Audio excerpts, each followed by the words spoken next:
예수님께서는 오병이어의 기적을 베푸신 후에도 또다시 수많은 무리를 만나게 됩니다.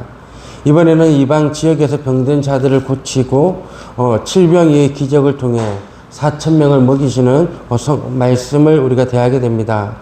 이 사건은 단순히 또 하나의 기적이 아니라 예수님께서 유대인의 메시아가 아니라 온 세상에 구주이심을 나타내는 아주 중요한 사건입니다. 또한 예수님께서는 우리의 영혼뿐 아니라 삶의 필요까지 돌보시는 참된 목자이심을 보여주십니다. 아마도 장애가 있다는 것은 엄청난 겁니다. 지금 이 시대의 의학으로도 장애를 고칠 수는 없습니다. 하지만 예수님께서는 그 모든 것을 불가능함이 없다라는 것을 말씀을 통해서 우리에게 보여주시고 우리의 인생과 우리의 삶을 채워주시고 우리의 인생과 우리의 삶을 고쳐주시는 예수 그리스도를 만나는 그런 복된 새벽이 되기를 진심으로 소망하며 바랍니다. 예수님께서는 국률하심을 가지고 사역을 하셨습니다. 예수님께 나온 사람들은 다리 저는 사람, 장애인, 명인, 말 못하는 사람 등 세상에서 소외된 이들이었습니다. 그러나 예수님은 그들을 외면하지 않으셨고 한 사람 한 사람을 고쳐주시며 하나님의 나라가 어떤 곳인지를 보여주셨습니다. 이사야 선지자가 예언한 메시아의 치유 사역이 예수님 안에서 모두 이루어졌습니다. 오늘도 예수님은 우리의 상처와 아픔을 외면하지 않으십니다. 육체의 질병뿐 아니라 마음의 상처와 영적인 연약함까지도 긍휼히 여기시는 분이심을 우리는 기억해야 됩니다. 긍휼히 여긴다는 말은 무엇입니까? 하나님께서 내 인생과 내 삶을 불쌍히 여겨주십니다. 하나님, 내 인생과 내 삶이 도무지 해결되어지지 않는 많은 문제와 또 고쳐지지 않은 많은 것들이 있을 때 주님 앞에 내어놓고 주의 긍휼하심을 구하면 하나님께서는 우리를 고치시고 우리 가운데 마땅히 줘야 할 것들을 베푸시는 분이시라는 것을 우리는 늘 알아야 됩니다. 그래서 우리가 항상 표교의 문구를 뭐라고 말합니까? 하나님은 사랑이십니다. 그래서 하나님은 당신을 사랑하십니다 라고 말합니다. 하나님을 사랑으로 정의한다. 이것이 정말 맞을까라고 생각되지만 하나님만이 사랑이 넘치고 긍휼하심이 넘친다라는 것을 우리는 꼭 기억해야 됩니다. 그러면 첫째로 긍휼하심만 있습니까? 그렇지 않습니다.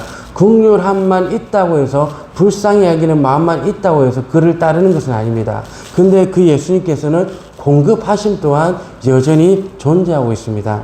예수님은 4일 동안 자신을 따르는 수많은 무리를 보시며 내가 무리를 불쌍히 여기노라라고 말씀합니다.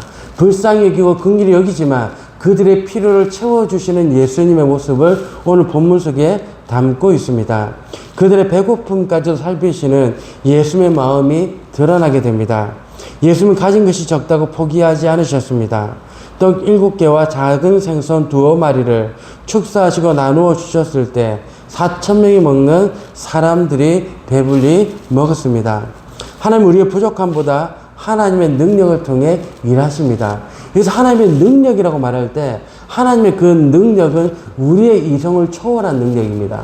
그렇기 때문에 하나님은 이것만은 할 수 없어. 내가 하나님을 제한하게 되면은 하나님은 제한된 그 삶을 우리의 인생 가운데 보여주십니다. 근데 성경에서 5,000명을 먹였다. 4,000명을 먹였다. 무리를 걸으셨다. 맹인을 고치셨다. 이런 말들이 우리 가운데 이루어질 때 이것을 단순한 어떤 그냥 그 텍스트로만 보는 것이 아니라 이 텍스트 안에 담겨진 하나님의 능력을 바라보고 주의 능력을 사모하고 내 인생과 내 삶의 유일한 공급자는 하나님이시라는 그런 아름다운 고백들을 가지고 인생의 삶을 살아가는 그런 여러분과 제가 되기를 원합니다. 그리고 마지막 세 번째는 믿음을 보여주고 있습니다. 정말 불쌍히 여기시 긍휼하심과 그 다음에 공급하심이 있었음에도 불구하고 여전히 제자들은 예수님을 따라다녔음에도 불구하고 그들의 믿음이 약했다라는 것을 끊임없이 신약 성경 가운데 보여주고 있습니다. 제자들은 이미 오병이어의 기적을 경험했지만 또다시 광야에서 어디서 떡을 구하겠습니까? 라고 말을 하고 있습니다. 떡이신 참된 예수님이 앞에 있음에도 불구하고 이런 질문을 던지고 있습니다. 하나님의 은혜를 경험하고도 현실 앞에서 다시 두려워하는 모습입니다. 여러분과 저도 마찬가지입니다. 하나님께서 수없이 도우셨지만 새로운 어려움을 만나면 다시 염려하게 됩니다. 그러나 믿음은 과거의 은혜를 기억하며 현재 문제 앞에서도 하나님을 끊임없이 신뢰하며 걸어가는 것입니다.